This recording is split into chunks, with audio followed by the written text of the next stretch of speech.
રાજુ કરપડાએ આમ આદમી પાર્ટીમાંથી રાજીનામું આપી દીધું છે. રાજુ કરપડા આમ જોઈએ તો ખેડૂતોમાં એક મોટો ચહેરો હતા. ખેડૂતો તેમના પર ખૂબ વિશ્વાસ કરતા હતા. છેલ્લા ઘણા સમયથી સૌરાષ્ટ્રમાં આમ આદમી પાર્ટી ખૂબ સારું પ્રદર્શન પણ કરી રહી હતી. ત્યારે રાજુ કરપડા ભઠ્ઠીમાં તપેલો માણસ છે. રાજુ કરપડા પર ભાજપની પ્રેશર નીતિ થઈ છે. ભાજપના પ્રેશરના કારણે રાજુ કરપડાએ રાજીનામું આપ્યું છે. ભાજપની ભડકાઓ, ભરમાઓ અને રાજકારણની નીતિ છે. આ તમામ પ્રકારના આક્ષેપો આપ નેતા યુવરાજસિંહ જાડેજાએ કર્યા છે. નમસ્કાર, હું છું ચંદ્રિકા પુત્ર નિરાલી. તો આવો સાંભળીએ યુવરાજસિંહ જાડેજાએ વધુમાં શું કહ્યું. નમસ્કાર, જય હિન્દ, જય ભારત. હું યુવરાજસિંહ જાડેજા. આજે સવારે એક સમાચાર આવ્યા કે રાજુભાઈ કરપડા એ રાજીનામું આપ્યું. તો દિલ ખરેખર દિલને દુઃખ લાગ્યું. ક્યાંક ને ક્યાંક એવું લાગ્યું કે એક આંદોલનકારી, એક ક્રાંતિકારી અને જે હંમેશા ખેડૂતોનો અવાજ બનતા હોય, પીડિતો, શોષિતો, વંચિતોનો અવાજ બનતા હોય, અને એ વ્યક્તિ જ્યારે રાજીનામું આપતા હોય ત્યારે દુઃખ એ અવશ્ય થતું હોય છે. મને પણ થયું.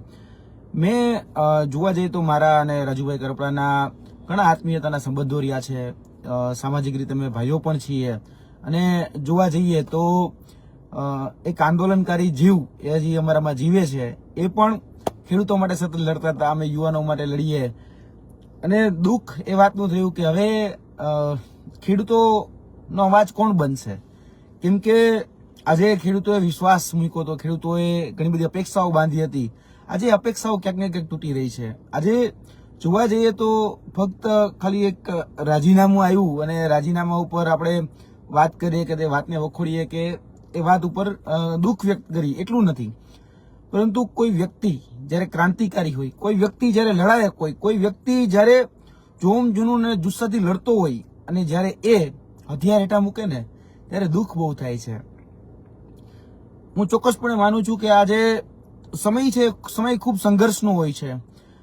રાજુભાઈ કરપડા પણ હમણાં જ જોવા જઈએ તો 108 દિવસની જેલ કાપીને આવ્યા છે. ભૂતકાળમાં અમે પણ આ જેલ કાપીને આવ્યા છીએ. એ પછી ભાવનગરની જેલ હોય કે પછી સાબરમતી જેલ હોય. સાબરમતી જેલ પણ જોઈ લીધી છે, ભાવનગર, અમદાવાદ ખાતેની, અને ભાવનગરની જેલ પણ જોઈ છે. અમે પણ એટલા દિવસ જેલમાં રહીને આવ્યા છીએ. એટલે કહી શકાય કે જેલની અંદરના અનુભવો શું હોય એ અમે જાણીએ છીએ. જેલની અંદર કઈ પ્રકારે પ્રેશર ટેકનિક ઉપયોગ કરવામાં આવતી હોય છે એ પણ અમે જાણીએ છીએ. મારે આજે વાત પણ તમને કરવી છે કે બહુ અઘરું હોય છે જેલની અંદર જ્યારે જોવા જઈએ ને કે ભાઈ એક તો તમે પરિવારથી વિખૂટા છો, સમાજથી વિખૂટા છો.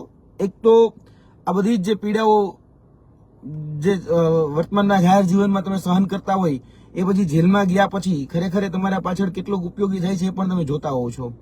આજે એ રાજુભાઈ કરપડાએ પણ અનુભવ કર્યો છે, પ્રવીણભાઈ રામે પણ અનુભવ કર્યો છે, બીજા લોકો જે જેલમાં ગયા એને પણ અનુભવ કર્યો હશે કે આ ખૂબ સહેલું નથી હોતું કે ભાઈ આજે લડવું અને લડ્યા પછી જેલમાં જવું અને જેલમાં જઈ અને પોતાનું મનોબળ જે છે એ મજબૂત રાખવું, મક્કમ રહેવું, એ ક્યાંક ને ક્યાંક તોડવાનું કામ એ જેલ કરતી હોય છે. અને જેલ પછી જે બીજું કામ કરતા હોય છે જે બની બેઠેલા જે સમાજના આગેવાનો હોય છે, અને બીજું કે સરકારના જે કઠપુતળીઓ છે, જે અધિકારીઓ, જેને આપણે ઉચ્ચ અધિકારીઓ કહીએ છીએ, એસપી છે, આઈજી છે, એના કરતા પણ આપણે મોટા મોટા રેન્કવાળા જે અધિકારીઓ કહીએ છીએ, એ અધિકારીઓ આપણને એક આપણી રક્ષા માટે છે. ખરેખર જોવા જઈએ તો જેલની અંદર લાઇઝનિંગનું કામ કરતા હોય છે. બની બેઠેલા જે સામાજિક આગેવાનો હોય છે, જેને ગામની અંદર 5 લોકો પણ પૂછવા તૈયાર ન હોય, પરંતુ કોઈ સેના સાથે, કોઈ સંગઠન સાથે કે કોઈ યુનિયન સાથે કંઈક જોડાઈ ગયા હોય અથવા તો પોતાનું બનાવી નાખ્યું પછી એના વડા થઈને બેઠા હોય, એ લોકોને જેલની અંદર એન્ટ્રી મળી જાય સરકારના ઈશારે. અને સરકારના ઈશારે જયારે અંદર એન્ટ્રી મળી જાય ત્યારે સરકારના ઈશારે ધાક ધમકીઓ આપવામાં આવે. આ બધું વીતેલું છે, આ બધું અનુભવેલું છે. એટલે આ વાત એ તમારા સમક્ષ કરવી જરૂરી છે કે ભાઈ એ લોકો આવે, તમને પૂછે, બરોબર, કે ભાઈ હવે આગળ શું કરવું છે, કે ભાઈ તમારે સત્તા પક્ષ સાથે જોડાઈ જવું છે કે નથી જોડાવું. અને જો નહીં જોડાવું તો તમને પાસા કરી દેવામાં આવશે, તમને બીજા ગુનાઓ જે છે એની અંદર નાખી દેવામાં આવશે, તમને વધારે હેરાન કરવામાં આવશે, તમને તમારી બીજી ફાઇલો ખોલવામાં આવશે. ભૂતકાળમાં જો તમે કોઈ જગ્યાએ ગુનામાં હોય તો તમને એની પર સજા કરવામાં આવશે. આવું જ ક્યાંક ને ક્યાંક રાજુભાઈ કરપડા સાથે પણ બન્યું. કારણ કે રાજુભાઈ કરપડા સાથે બહુ એક જૂનો કેસ, અને જૂનો કેસમાં કહી શકાય 5 વર્ષ કે જન્મટીપની કંઈક સજા થયેલી નીતલી કોર્ટમાંથી, સુરેન્દ્રનગર જે ખાતે જે કેસ ચાલતો નીતલી કોર્ટમાં સજા થયેલી. હવે પ્રેશર ટેકનિક એવી અપનાવવામાં આવે કે ભાઈ જો નહીં છોડો, બરોબર છે, જો આમ આદમી પાર્ટી નહીં છોડો અથવા તો અમે કઈ એમ નહીં કરો તો આ જે બાબત છે એ બાબત અમે આગળ લઈ જશું અને હાઈકોર્ટની અંદર સજા પડાવીશું. આજે કોઈ પણ જાહેર જીવનનો વ્યક્તિ હોય, આજે પોતાને કહી શકે પરિવારથી દૂર રહે અને જાહેર જીવનમાં ક્યાંક ને ક્યાંક સેવાકીય કાર્ય સાથે સંકળાયેલો હોય, તો આજે જોવા જઈએ તો એને પણ ડર તો લાગતો જ હોય છે. એવું નથી કે ડર ન લાગતો, ડર બધાને લાગતો હોય છે. ક્યાંક ને ક્યાંક પ્રેશર ટેકનિક એ રાજુભાઈ ઉપર અપનાવવામાં આવી હોય એવું સ્પષ્ટપણે લાગી રહ્યું છે. પ્રેશર ટેકનિકમાં આજે માણસ જે છે માણસ તૂટી જતો હોય છે. પ્રેશર ટેકનિકમાં ક્યાંક ને ક્યાંક એને ફસાવાનો, એના ઉપર ષડયંત્ર, એના ઉપર કાવા દાવા, જૂઠા જે આગેવાનો હોય એ આગેવાનોને ઉભા કરી અને એ જેલ સુધી પહોંચાડવાના, જેલમાં એને દબાવવાના, જેલમાં એને કહેવાનું કે ભાઈ હજી સમજી જા, ક્યાં અર્બન નક્સલની પાર્ટીમાં છે, ક્યાં તારું આમાં કઈ ફ્યુચર નથી, તો અમારી સાથે આવતો રહે, ભવિષ્યમાં અમે તને આગળ લઈ જઈશું. આ બધી જ જે લોભામણી આમળી પીપળી દેખાડી શકતી હોય તે, અને તેની સાથે સાથે જે ધાક ધમકીઓ આપી શકાતી હોય એ તે તમામ એ આપતા હોય છે. પછી એ હાથ ફેરવતા જાય, પંપાતા જાય, આ તો અમે સમાજની દ્રષ્ટિએ તારી પાસે આવ્યા છીએ અને સમાજની દ્રષ્ટિએ એવું ઈચ્છીએ છીએ કે આ બધામાં તારે ક્યાં જવું હોય, કે ચાલ અમે કઈ એમ કરે, બાકી એમ બધું આગળ ફોડી લેશું, જોઈ લેશું. આવું થતું હોય છે. આવું ભૂતકાળમાં બધા જે લોકો ક્રાંતિકારી છે, જે લોકો આંદોલનકારી છે એની સાથે થયું હશે. પણ આજે દુઃખ એ વાતનું છે કે રાજીનામુંમાં જોવા જઈએ તો મને એવું વ્યક્તિગતપણે લાગી રહ્યું છે, આ કોઈ પાર્ટીનું સ્ટેન્ડ કે કોઈ બીજું તો સ્ટેન્ડ છે નહીં, મને વ્યક્તિગત રીતે મારા અને રાજુભાઈ કરપલાના જે આત્મીયતાના સામાજિક સંબંધો, બીજા જે કહી શકે મિત્રતા ભાવના અને આંદોલનકારીના જે સંબંધો રહ્યા છે એના ઉપરથી લાગી રહ્યું છે કે આ ગુજરાતને સૌથી મોટી ખોટ પડવાની છે એ ખેડૂત નેતાની. આ હકીકત છે. લોકો આજે જે સમજે તે, આજે કદાચ આમ આદમી પાર્ટીમાં ખોટ પડી કે કહી શકાય કે બીજી ત્રીજી જગ્યાએ ખોટ પડી, એ બધી વાત સાચી, પણ મને વ્યક્તિગત રીતે એવું સ્પષ્ટપણે લાગી રહ્યું છે કે ખેડૂતોને આજે જેની સાથે અપેક્ષાઓ બંધાતી, જેની સાથે આકાંક્ષાઓ બાંધાતી હતી, જેની સાથે વિશ્વાસ બંધાણો હતો, આજે એ વિશ્વાસ જે છે એની ખોટ પડવાની છે. આજે જોવા જઈએ તો મેં રાજુભાઈ સાથે ટેલિફોનિક વાતચીત કરી છે અને હું એની કહી શકે મારા વડીલ છે, હું એને સલાહ ન આપી શકું, પણ એટલું તો હું ચોક્કસપણે કહું કે નિર્ણય ક્યારે સાચો કે ખોટો હોતો નથી. નિર્ણય ને સાચો કે ખોટો સાબિત કરવો પડે છે. આજે કદાચ તમે કોઈ નિર્ણય લઈ રહ્યા છો તો આજે ક્યાંક તમે દ્રોહ નથી કરી રહ્યા ને, ભલે સામાન્ય જનતાનો દ્રોહ નથી કરી રહ્યા, અથવા તો જેને તમારી પર ભરોસો છે, ખેડૂતો હોય તો ખેડૂતોનો, આજે એ વિસ્તાર એટલે કે ચોટીલા ઉપર જયારે કહી શકે કે જે જન સમર્થન જેને મળ્યું હતું અને લગભગ મને યાદ છે ત્યાં સુધી બીજા ક્રમે તો એ વિધાનસભાની સીટ ઉપર પણ રહેલા હતા. આજે ક્યાંક ને ક્યાંક જે સત્તા પક્ષની જે રીતિ રહી છે, ખાસ કરીને ભારતીય જનતા પાર્ટીની જે નીતિ રીતિ રહી છે કે સામ દામ દંડ ભેદ, બરાબર, જે રીતે તોડી શકાતા હોય એ રીતે તોડો. તમે આજે તમને દબાવવામાં આવે, તમને ખરીદવામાં આવે, આજે કહી શકાય કે તમને સામાજિક રીતે તોડવામાં આવે, આજે તમને જાહેર જીવનમાંથી તમારી કાકરી કાઢી નાખવામાં આવે, તમને એ રીતે પ્રેશર લાવવામાં આવે, જે રીતે કહી શકાય ને મેં તમને કીધું કે સામ દામ દંડ ભેદમાં બધું આવી ગયું. બધી જ રીતે એ વ્યક્તિને તોડી નાખો. કેમ? કારણ કે આજે એ સામાન્ય નાગરિકનો અવાજ બને છે, સામાન્ય પીડિત શોષિત વંચિતોનો અવાજ બને છે, સામાન્ય ખેડૂતોનો અવાજ બને છે, જે ખૂબ ઓછા લોકો હોય છે કે જે અવાજ બની શકતા હોય છે. આ ગુજરાતની અંદર એ સૌથી મોટી ત્રુટિ છે, સૌથી મોટી કમી છે. વર્તમાન ગુજરાતની વાત કરું છું, ભૂતકાળના ગુજરાતની વાત નથી કરતો. ઇતિહાસમાં સરદાર પટેલ પણ થઈ ગયા અહીંથી, ગાંધીજી પણ અહીંથી ગયા, જ્યારે દેશને આઝાદી અપાવી છે અંગ્રેજોના શાસનમાંથી. એ આઝાદી અપાવી જ છે, એમાં ના જ નથી, બરોબર, એ સ્વીકારવું જ રહ્યું, એમાં ના જ નથી. કોઈને ગમે કે કોઈને ન ગમે એ બીજા નંબરની વાત છે, પરંતુ વર્તમાનમાં જે વ્યવસ્થા પરિવર્તનની જે લડાઈ છે એ વ્યવસ્થા પરિવર્તનની લડાઈમાં આજે જે લોકો લડી રહ્યા છે, તો એ લોકો આજે ક્યાંક ને ક્યાંક એને તોડવામાં આવે છે, એમને મરોડવામાં આવે છે, એમને સામદામ દંડ ભેદની નીતિથી કાં તો ખરીદવામાં આવે છે, કાં તો પ્રેશર ટેકનિક આવે છે, એમ કેમ પ્રકારે એને દબાવવામાં આવે છે. અને આ જ થઈ રહ્યું છે. ગુજરાતની જનતા એ જાગવાની જરૂર છે.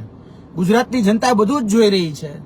આજે ગુજરાતના યુવાનોના પ્રશ્ન અમે બોલતા હોય તો તમે જોયું હશે કે આટલા ગુજરાતની અંદર છેલ્લા 10 વર્ષમાં 34 તો પેપર લીક થયા.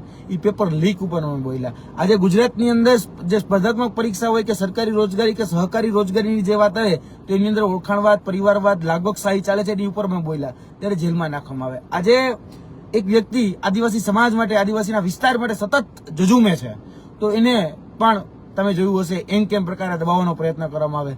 બધી જ જાતની પ્રેશર ટેકનિક એ ચેતર વસાવા ઉપર પણ બરાબર, એ ઉપયોગ કરવામાં આવેલી છે. અમે ગાઢ મિત્રો છીએ એટલે બધું જ જાણીએ છીએ, ગાઢ સંબંધો છે, અમને ખબર છે. અમે પણ જેલમાં રહેલા છીએ, જેલ જોયેલી છે, જેલની યાતનાઓ વેઠેલી છે. એટલે એ બહુ સ્પષ્ટતા સાથે કહીએ છીએ કે આ સરકાર તોડવાનો પ્રયત્ન કરે છે બધી જ રીતે. જે લોકો આજે અવાજ બને છે ને તોડવાનો પ્રયત્ન કરે છે. આજે રાજુભાઈ કરપડા એક નથી તૂટ્યા, આજે હજારો જે ખેડૂતો, લાખો ખેડૂતો જે છે, આજેનો અવાજ તૂટ્યો છે, આજે એની અપેક્ષાઓ તૂટી છે, આજે એની આકાંક્ષાઓ તૂટી છે. હું એ નથી જાણતો કે કાલ સવારે ક્યાં જશે, શું કરશે. મેં તો કીધું કે ભાઈ ભવિષ્ય માટે ખૂબ ખૂબ શુભેચ્છાઓ. નિર્ણય લઈ લીધો હોય તો નિર્ણય ઉપર કાયમ રહેવું જોઈએ. એ નિર્ણયને સાચો સાબિત કરવા માટેના પ્રયત્ન કરવા જોઈએ. નિર્ણય સાચો ખોટો હોતો જ નથી, પરંતુ ભવિષ્ય એ નક્કી કરતું હોય છે, કારણ કે ભવિષ્યના ગર્ભમાં છે આ બધું, કે આગળ શું થશે, કે આગળ શું થવું જોઈએ, એ તો બધું ભવિષ્યના ગર્ભમાં છે. પરંતુ આજે જે વ્યક્તિઓ લડે છે, પ્રવીણભાઈ રામ હોય તો આજે તમે જોયો 307 એની ઉપર પણ છે. આજે ચેતરભાઈ વસાવા લડે છે 307 એની ઉપર પણ છે. આજે રાજુભાઈ કરપડા લડે છે 307 એની ઉપર પણ છે. આજે યુવરાજસિંહ જાડેજા લડે છે, યુવરાજસિંહ જાડેજા ઉપર પણ 307 છે. બધા જ ઉપર 307 છે. કેમ? કારણ કે લડો છો. આજે સામાન્ય એવી ઘટનામાં, ખાલી ગ્લાસ ઉપાડવા જેવી ઘટનામાં 307 લાગી જાય છે. અમે તો કોઈ પર ગાડી ચડાવી નહોતી, સામે વાળો વ્યક્તિ ગાડી પર ચડી ગયો હતો. અમારા જ અમારો જે ગાડીનો કેમેરો છે એના દ્વારા જ અમારી ઉપર પ્રસ્થાપિત એવું કરવામાં આવ્યું કે તમે ગાડી તો 10ની સ્પીડે નહોતી, હજી તો ગાડી ખાલી રિવર્સ લેતા હતા ને વ્યક્તિ આવીને ચડી ગયો.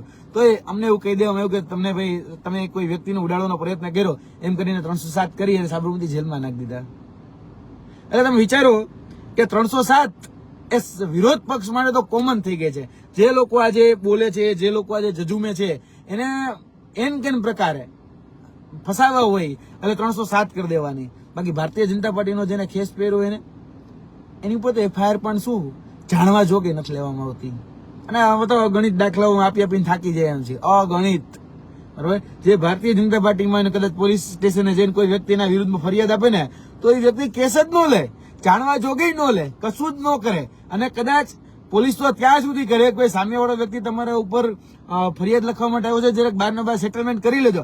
આવા તો દાખલા મેં જોયા છે. પોલીસ જે છે એ દલાલ બની ગયો હોય એ ભારતીય જનતા પાર્ટીનું, એવું તો ઘણી જગ્યાએ બન્યું છે, જેની કોઈ સીમા જ નથી. મિત્રો, આ દુઃખ, આ પીડા, આ વ્યથા એટલા માટે કહું છું કારણ કે આપણે રાજુભાઈ કરપડા એ ભઠ્ઠી જે હતી, અગ્નિની ભઠ્ઠી હતી, એમાંથી તપેલો વ્યક્તિ એ આપણને મળ્યો હતો. આપણે હંમેશા એને સાથ સહકાર અને સહયોગ આપવો જોઈતો હતો. હું પણ એવું માનું છું કે ભાઈ પરિસ્થિતિ જે પણ હોય તેની ઉપર ભૂતકાળના પણ કેસો હતા, એ કેસોને ક્યાંક ને ક્યાંક હાથો બનાવીને એને ફસાવવામાં આવ્યા છે. એને અત્યારે ષડયંત્રના ભાગરૂપે ભારતીય જનતા પાર્ટીએ તોડી નાખ્યા છે અને ભારતીય જનતા પાર્ટી કેમ પ્રકારે એની અંદર સમાવેશ પણ કરી લેવાની છે. અહીંયા સુધીના સમાચાર અમને મળ્યા છે કે ભારતીય જનતા પાર્ટીમાં એને જવાનું નક્કી છે. કોઈ જાતની ટિકિટનું કમિટમેન્ટ એમાં થયું નથી અને ટિકિટ ઉપર માંગણી પણ ન કરવી ત્યાં સુધીની વાત એ થઈ છે એવું અમને જાણવા મળ્યું છે. અમારા સૂત્રો એ કહી રહ્યા છે કે ભાઈ બધી જ કહી શકાય ને કે આ નો કન્ડિશન, બરાબર, એક પણ જાતની કન્ડિશન તમે નહીં રાખી શકો. કારણ કે અત્યારે તમે જેલની અંદર છો, બહાર નીકળવું હોય, પાસા ન કરાવવો હોય, ભૂતકાળના કેસ ન ખોલાવવા હોય, ભવિષ્યમાં જો કોર્ટમાં ન જવું હોય, સોરી જેલમાં ન જવું હોય તો અમે કઈ એમ કરો. આ જોવા જઈએ ને તો અંગ્રેજોનું એક વર્ઝન હતું કે ભાગલા પાડો ને રાજ કરો. આ લેટેસ્ટ કાળા અંગ્રેજોનું એક વર્ઝન છે, ડિવાઇડ એન્ડ રૂલની સાથે ડાયવર્ટ એન્ડ રૂલ. ભરમાવો, ભટકાવો અને ભડકાવોની રાજનીતિ કરતું એક ષડયંત્ર, એક કાવતરું. એટલે આ થઈ રહ્યું છે અને એને કારણે જોવા જઈએ તો આજે જે ક્રાંતિકારી, જે આંદોલનકારી, જેને હંમેશા ખેડૂતોને સારો ભાવ મળે, ખેડૂતોને સારું વળતર મળે, ખેડૂતોની જમીન ઉપર જે લોકો વીજ પોલ નાખે છે અથવા ખેડૂતોને જમીનનું યોગ્ય વળતર નથી મળતું કે એમએસપી યોગ્ય રીતેના ભાવ નથી મળતા, ક્યાંક ખેડૂતો સાથે કળદો કરવામાં આવતો હતો, એ બધી જ લડાઈ એ રાજુભાઈ કરપડા બેબાક રીતે લડ્યા છે અને સામી છાતીએ લડ્યા છે. બરાબર, આમાં વાતમાં મીન મેચ નથી, અમે જાણીએ છીએ મીન મેચ નથી કોઈ પણ વાતમાં. આજે કહી શકાય કે મીડિયા માધ્યમોથી મેં એક બે ન્યૂઝ જોયા તો આરોપ લાગતા હતા કે ભાઈ અંદરો ક્લેશ હતો ને ઇન્ટરનલ પોલિટિક્સ હતો ને. ભાઈ ઇન્ટરનેટ પોલિટિક્સની જરૂરત નથી આમાં કોઈ પ્રકારની. ઇન્ટરનેટ પોલિટિક્સ ક્યાંય એમાં જે લોકો તો કહેવાય ને ભાઈ ખાલી થૂક ઉડાડીને જતું રહેવું છે, એ લોકો તો થૂક ઉડાડીને જતા રહેવાના છે. એને કશી જ કઈ પડી ને એને તો એમ છે કે ભાઈ ચલો 2 શબ્દ વધારે આપણે આના વિશે ખરાબ બોલી નાખીએ. પણ ઇન્ટરનેટ પોલિટિક્સ ક્યાંય જવાબદાર જ નથી હોતું. આજે કાં તો સામે રહ્યો બરાબર અને કાં સાથે રહ્યો. કાં સામે રહેવું હોય તો પછી ભોગવવા તૈયાર રહ્યો, અને જે હદ સુધી અમે તપાવીએ, જે હદ સુધી ભોગવવું પડે એના માટે તૈયાર રહેવું પડશે. બાકી ભારતીય જનતા પાર્ટી એમ વિચારી લે કે આને સાથે જ લેવો છે અને પતાવી જ દેવો છે તો એ પતાવી શકે છે. ભૂતકાળના ઘણા બધા આંદોલનો થયા જે સામાજિક આંદોલનો હતા, એમાં પડવા જેવું બહુ નથી બરાબર. એ સામાજિક આંદોલન હતા. એ સામાજિક આંદોલનમાંથી નેતાઓ બન્યા તો એ નેતાઓ આજે બધા જ જુઓ તમે ક્યાંક ને ક્યાંક મોટા ભાગના જે નેતાઓ જે છે એ ભારતીય જનતા પાર્ટી સાથે હશે, એટલે કે રૂલિંગ ગવર્નમેન્ટ પાર્ટી સાથે હશે. હવે એનું પિક્ચર ક્લોઝ થઈ ગયું છે. એનું કહી શકાય ને બોર્ડ છે એ બોર્ડ ક્લોઝ થઈ ગયું છે. હવે કશું જ કઈ કરી ન શકતા. હવે એ ખાલી ઓલા પોપટની જેમ, ચીઠીના ચાકરની જેમ ઉપરથી જે લાઈન આવી એ લાઈન બોલવાની, એનાથી વિશેષ એની કોઈ જાતની કોઈ આવડત કે કોઈ ત્રેવડ એ નથી. એ હકીકત છે, આપણે બધા જ જાણીએ છીએ. આજે એની પોતાની સોસાયટીની અંદર પાવર બ્લોક નાખવા હોય ને તો પણ એને ભારતીય જનતા પાર્ટીમાં કમલમમાં પૂછવું પડે, પછી એની ફાઇલ પાસ કરવી માટે નગરપાલિકામાં હાજીજી કરવી પડે, તાલુકા પંચાયતમાં હાજીજી કરવી પડે, ત્યાં તો માંડ એનું કામ થાય. અને એ થવું હોય તો થાય, ઉપરથી લીલી ઝંડી મળે તો થાય. બાકી અત્યાર સુધી હામા પક્ષ હતા ત્યારે તો કેવી બાકાજીકી કરતા તમે બધા જાણો જ છો. બરોબર. આજે કોઈ લડતું હોય તો દમખમથી લડતું. આજે રાજુભાઈ કરપલાને મેં લડતા જોયા છે. રાજુભાઈ કરપલાને એ બધી જ જુનૂન, જોમથી, જુસ્સાથી અને એ ક્રાંતિકારી મિજાજથી મેં લડતા જોયા છે ગ્રાઉન્ડ ઉપર. એ ખેડૂતોના પ્રશ્નો હોય, કદાચ વીજ કચેરીનો ઘેરાવો કરવાનો હોય તો એને વીજ કચેરીના ઘેરાવો કરવામાં કે પાછી પાની નથી કરી. આવા ઘણા લોકો આજે જેની પર ઘણી બધી અપેક્ષાઓ રાખીને બેઠા હતા, આજે અપેક્ષાઓ તૂટી છે. આજે એક રાજીનામું આવ્યું એનાથી કદાચ કાલ સવારેમાં એક વ્યક્તિ આમથી આમ થાય એ બીજા નંબરની વાત છે, પણ આજે ઘણા બધાની આશા અપેક્ષાઓ હતી ને એ આમથી આમ થઈ છે. આજે ઘણા બધા લોકો વિચારી રહ્યા છે કે શું કરશું, હવે કોણ બોલશે મારા માટે. અમે જેની ઉપર અપેક્ષાઓ રાખીને બેઠા હતા એ વ્યક્તિ હવે, કારણ કે જો સામા પક્ષે વહી જાવ એટલે તમારા કાંડા કાપી અને સામેવાળાના ચરણોમાં ધરી દેવા, ઈ જ બરાબર, બીજું કશું જ નહીં. તમે આજે એક વખત સત્તા પક્ષના શરણે જતા રહ્યા, આજે કદાચ ભારતીય જનતા પાર્ટીના શરણે જતા રહ્યા એટલે તમે તમારા કાંડા કાપી અને એને પધરાવી દીધા. એનાથી વિશેષ કાંઈ નથી.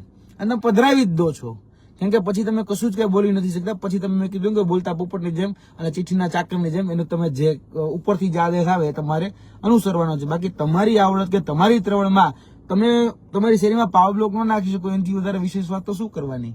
તમે હરી ભાંગી હગો એમ નથી એની આદેશ સુધા. એ કેટલું પાણી પછી પીવું પડે બરાબર, એનાથી વિશેષ કશું જ કઈ થાય નથી. બાકી મેં એવા નેતા જોયા હતા કે જે વિરોધ પક્ષમાં હતા ને હું ડિબેટમાં એની સાથે બેસતો ને તો મને એને સાંભળવા ગમતા. આમ બોલે એટલે એની વાત છટા, એનું તર્ક એ ભારતીય જનતા પાર્ટીના કોઈ નેતાઓમાં નહોતું. પણ આજે ક્યાંય જોવા નથી મળતા. જે નેતાઓને મેં કહી શકાય કે એક વખત આંદોલનમાં જોયેલા હતા, જે રીતે એને પરિવર્તન માટેની જે લડાઈઓ લડી તો એમ થતું કે ઓહો કેવડી મોટી લડાઈઓ લડે, પણ અંતે તો સરકારના ખોળે બેઠા એટલે વાત પૂરી બરાબર, બધું પૂરું થઈ ગયું. એટલે આજે દુઃખ એ વાતનું લાગ્યું, કારણ કે હું એક આંદોલનકારી છું. આજે વ્યવસ્થા પરિવર્તનની લડાઈ હું પણ લડું છું. ગુજરાતના યુવાનોના પ્રશ્નો હોય કે ગુજરાતના ભ્રષ્ટાચારના જે પ્રશ્નો હોય એ સતત હું ઉજાગર કરતો આવું છું. આવનાર દિવસોની અંદર ખૂબ મોટું કૌભાંડ હું સામે લાવવાનો છું, આ હકીકત છે. કદાચ એકાદ મહિનાથી તમને શાંત જોયો હશે, કદાચ એકાદ મહિનાથી કદાચ મારા વિડીયો નહીં આવ્યો હોય, પરંતુ અમે અમારી જે એક્ટિવિઝમ છે બરાબર, તમારું જે વિશલ બ્લોઅર તરીકેનું જે કામ છે એ અમે ક્યાંય ચૂક્યા નથી અને ચૂકવાના પણ નથી. આ લડાઈ આપણા બધાની છે, સંયુક્ત લડાઈ છે. રાજુભાઈ કરપડા જયારે રાજીનામું આપે છે તો એમાં હું એવું માનું છું કે ગુજરાતની જનતાની પણ હાર છે, ગુજરાતના ખેડૂતોની પણ હાર છે. આજે જે વ્યક્તિ સતત આપણા પ્રશ્નો માટે વેદના, આપણી પીડા માટે, આપણી વેદના માટે સતત એ બોલતો હોય, એ ઝઝૂમતો હોય, ત્યારે આપણી કંઈક ખામી રહી ગઈ હશે તો જ આજે એને રાજીનામું આપ્યું હશે એવું માનું છું. આવનાર દિવસોની અંદર એ આટલી બેબાક રીતે કે શું કહેવાય આટલી જૂનથી આટલું જોમથી જુસ્સાથી એ નહીં લડી શકે, એ હકીકત છે. એટલે મિત્રો સાથે મળી અને આની ઉપર આત્મમંથન કરીએ, આત્મચિંતન કરીએ, મનન કરીએ, મંથન કરીએ. કારણ કે આ દિવસો એ ખરેખર ખૂબ કપરા છે, આ પીડાદાયક છે. અને આ પીડા જે છે એ આપણે બધાએ સમજવાની જરૂર છે કે આપણે લડાયક વ્યક્તિઓને ગુમાવતા છીએ. અને ગુજરાતમાં મેં કીધું એમ કે ભૂતકાળમાં તો ઘણા બધા લડાયક નેતાઓ થઈ ગયા, ક્રાંતિકારી નેતાઓ થઈ ગયા, આંદોલનકારી થઈ ગયા, પણ વર્તમાનમાં એની બહુ મોટી ઉણપ છે. જે જાહેર જનતા માટે લડે, જે પરમાર્થ માટે લડે, જે આપણા જે પ્રશ્નો છે, બરાબર, બેઝિક જે આપણી નીડ છે, બેઝિક જે આપણા પ્રશ્નો છે એના માટે લડે, એવા નેતાઓ બહુ ઓછા છે ગુજરાતની અંદર, આખા દેશની અંદર ઓછા છે. અત્યારે જોવા જાવ ને તો આ દેશને અને આ ગુજરાતને મુદ્દાઓને આવરી અને લડતા નેતાઓની જરૂર છે. સમાજના નેતાઓ તો ખૂબ જોયા યાર, બરાબર, ખૂબ જોયા. આજે અલગ અલગ સમાજ બધું કહી શકાય કે બંધારણ બનાવે છે. આજે નીતિ નિયમો, હું બંધારણ શબ્દ તો એના માટે યોગ્ય નથી, હું શબ્દ વાપરું છું આચાર સંહિતા. કારણ કે બંધારણ તો બહુ વિશાળ શબ્દ થઈ જાય અને ભારતનું બંધારણ ઓલરેડી છે, બરાબર છે. એ નીતિ નિયમો ઓલરેડી આપણા પૂર્વજોએ, આપણા વડવાઓએ, આપણા બાપ દાદાઓએ ઘડીને ગયા છે અને બંધારણ આપણું ઘડાઈ ચૂક્યું છે. જ્યારે કોઈ સામાજિક રીતે કોઈ નીતિ નિયમો ઘડાતા હોય તો એને આચાર સંહિતા જ કહેવું જોઈએ મારી દ્રષ્ટિએ. પછી લોકો અથવા સમાજ જે એને ગણતરી કરે એને મુબારક, બરાબર. મને એક વિચાર બંધારણ ઉપરથી પણ આવ્યો કે દેશનું જોરે બંધારણ ઘડાતું હતું, દેશનું બંધારણ, બરાબર, ત્યારે લગભગ હું ભૂલતો ન હોય તો કે ભાઈ 2 વર્ષ 11 મહિના અને 18 દિવસ જેટલો સમય લાગ્યો હતો. 2 વર્ષ 11 મહિના અને 18 દિવસ જેટલો સમય લાગ્યો હતો. અને એમાં કોઈ વિચાર મૂકવામાં આવે ને તો એની પર મંથન થતું, ચિંતન થતું, એની પરથી સાર નીકળતો કે આ કોના ફાયદા માટે, કોના નુકસાન માટે, આપણે કોને આગળ લાવવા માંગીએ છીએ, એક વિચાર મુકાતો હતો અને પછી એનું અમલીકરણ થતું હતું, એનું અનુકરણ થતું હતું. આપણે જયારે કહીએ છીએ સામાજિક રીતે આપણે બંધારણ બનાવવું છે તો બંધારણ બનાવીએ છીએ, એવી વાત કરીએ છીએ, તો આપણે છેવાડાના વ્યક્તિને પણ વિચારવું પડશે કે ભાઈ છેવાડાના વ્યક્તિને આનાથી નુકસાન નથી ને. એવા નીતિ નિયમો આપણે ઘડવા પડશે, એવી આચાર સંહિતાઓ ઘડવી પડે કે ભાઈ આપણે તમામ જે દ્રષ્ટિકોણ છે, બરાબર, તમામ જે આપણે જે ડાયમેન્શન કહીએ, તમામ જે ડાયરેક્શન કહીએ, એ તમામ વસ્તુ આપણે જોવી જરૂરી છે, જેનાથી કોઈનું અહિત ન થાય, કોઈનું પણ. કારણ કે ઘણા બધા વિવાદો અત્યારે સોશિયલ મીડિયા હોય, ઇલેક્ટ્રોનિક મીડિયા, પ્રિન્ટ મીડિયાની અંદર ચાલે છે. હું એ વિવાદોમાં પડવા નથી માંગતો, પણ બંધારણની વાત આવી એટલે મારે ચોક્કસપણે થયું કે ભાઈ અમે બંધારણ વાંચીને મોટા થયા છીએ, બંધારણની વિશે જાણીએ છીએ, બરાબર. બંધારણ કઈ રીતે બન્યું, તો એનો ઇતિહાસ શું હતો, 1935નો એક્ટ શું હતો એ પણ અમે જાણ્યો. બાબા સાહેબ આંબેડકરે આખા બીજા જે દેશો હતા એ બીજા દેશોમાં કઈ રીતે બંધારણની સારી બાબતો શું હતી, બીજા અન્ય ઘણા બધા એવા હતા, બરાબર, નેતાઓ હતા કે જેને એ બાબતો તપાસી અને પછી એ એડોપ્ટ કરી અને પછી આપણા બંધારણની અંદર મૂકી. એટલે સારી બાબત લેવી, બરાબર, જેને કારણે આપણા સમાજનો સર્વાંગી વિકાસ થાય, આપણા દેશનો સર્વાંગી વિકાસ થાય, બરાબર. એના માટે શું પ્રયત્નો થઈ શકે ને એ બધા પ્રયત્નો કર્યા. પરંતુ અત્યારે એ યાદ રાખવું જોઈએ. હું કોઈની ટીકા ટિપ્પણીમાં પડવા નથી માંગતો અને કોઈની ટીકા ટિપ્પણી હું કરતો પણ નથી, પણ આ દેશનું બંધારણ છે ને એ સૌથી મોટું બંધારણ છે, એ હંમેશા આપણે ધ્યાનમાં રાખવું જોઈએ. આપણે આ દેશના બંધારણનો આનંદ થાય છે અત્યારે તો આપણે બોલીએ છીએ ખરી, આપણા જ હક અધિકાર એ છીનવાઈ રહ્યા છે તો શું આપણે બોલીએ છીએ ખરા? કારણ કે દેશનું બંધારણ સર્વોપરી છે. આખા દેશની અંદર તમે જોશો ને, કદાચ તમે બંધારણ વાંચ્યું હશે ને તો તમને ખ્યાલ પડશે કે આપણી જે વ્યવસ્થા તંત્ર છે, બરોબર, એ તમામ પ્રકારના વ્યવસ્થા, ન્યાયતંત્ર હોય, જેને આપણે જ્યુડિશિયલ કહીએ છીએ, જ્યુડિશિયલ હોય કે પછી વૈધાનિક હોય, જેને આપણે સંવૈધાનિક રીતે પાર્લામેન્ટ કહીએ છીએ, વિધાનસભા કહીએ છીએ, એ બધા જે છે ને એને અલ્ટિમેટલી ઉપર કોણ છે ખબર છે? બંધારણ છે. બધાની સર્વોપરી બંધારણ છે. આ દેશમાં સર્વોપરી બંધારણ છે. આપણા દેશનું બંધારણનો આનંદ થાય છે ત્યારે આપણે કોઈ બોલતા નથી. સામાજિક બંધારણના આનંદમાં આપણે બધા જ બોલવા નીકળી જઈએ છીએ. બધા જ લોકો પોતપોતાના દ્રષ્ટિકોણ મુજબ ટીકા ટિપ્પણીઓ કરે છે, પણ આ દેશનું બંધારણ અત્યારે ક્યાંક ને ક્યાંક ખાડામાં જયું છે. દેશની અસ્મિતા તૂટી રહી છે, બરાબર, દેશની અખંડિતતા તૂટી રહી છે. આ દેશ એ વિવિધતામાં એકતાનો દેશ છે. તમે સમાજ પણ વિવિધતામાં એકતાનો સમાજ છે. એ વાત, આટલી વાત જો સમજાઈ જાય તો આ વિખવાદ જે તે વર્તમાનમાં ચાલી રહ્યા છે ને એ બંધ થઈ જશે. વાત હતી રાજુભાઈ કરપડાની. તો રાજુભાઈ કરપડા, મેં કીધું એમ કે મારા માટે ઘણી મોટી ખોટ પડી છે, કારણ કે એક આંદોલનકારી તરીકે મને એવું સ્પષ્ટપણે લાગે છે કે એક જે લડાઈ જે લડાતી હતી એમાં એનું બહુ મોટું યોગદાન હતું. કદાચ એને ભવિષ્યમાં હું એને લડતા જોઈશ કે નહીં જોઈએ મને ખબર નથી. અત્યારે તો નથી લાગતું કે હું જોઈશ, કારણ કે મેં જે રીતે ચર્ચા કરી, મેં જે રીતે જાણ્યું, મારા સૂત્રો, મારા મિત્રો જે કહી રહ્યા છે એ પ્રમાણે મને એવું લાગે છે કે સારું ગજબ થઈ ગયું, આવું ડિસિઝન લેવું પડ્યું, બરાબર.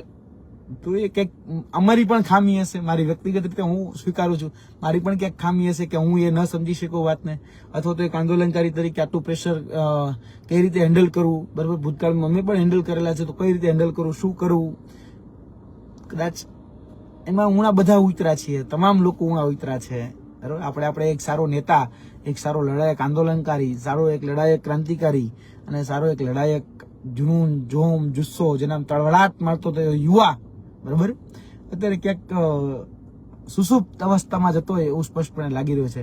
ચલો મંથન કરીએ, ચિંતન કરીએ, મનન કરીએ અને કશું કંઈક શરૂઆત દેશ માટે, ગુજરાત માટે થઈ શકે એના માટેના પ્રયત્નો કરીએ. જય હિન્દ, જય ભારત. તમે યુવરાજસિંહ જાડેજાની વાતોથી કેટલા સહેમત છો, શું વિચારો છો, કમેન્ટ કરીને જણાવો. અત્યાર માટે બસ આટલું જ. સમાચારને લગતી વધુ અપડેટ્સ માટે અમારી વેબસાઇટ www.gujaratplus.in પર પણ માહિતી મેળવી શકો છો. ધન્યવાદ.